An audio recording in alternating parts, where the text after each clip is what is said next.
Nakatulong ba yung pagdedeklara ni VP Sara na tatakbo siya bilang presidente sa 2028 dun sa decision nyo na ilabas na to ngayon? Wala akong nakikita kasi na connection eh. Dahil hindi nga namin kilala si VP. Never ko siyang nakausap. Pero nakita ko rin siya, no? Sa personal, from a distance. Ganda, Pero- attorney, no? Ganda, no? Ganda, no? Nako, yung asawa niya, fraternity brother ko. Baka, Delikado. baka, Yung asawa niya o yung asawa niyo po ang magagalit? Attorney, nakapag-deliver ba kayo kay VP Sara?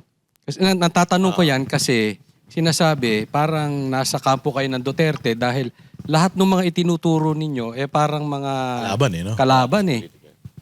Wala ba? Kahit sa sino man sa Duterte or mga Duterte allied, specifically kay Sara na, Oo, VP Sara?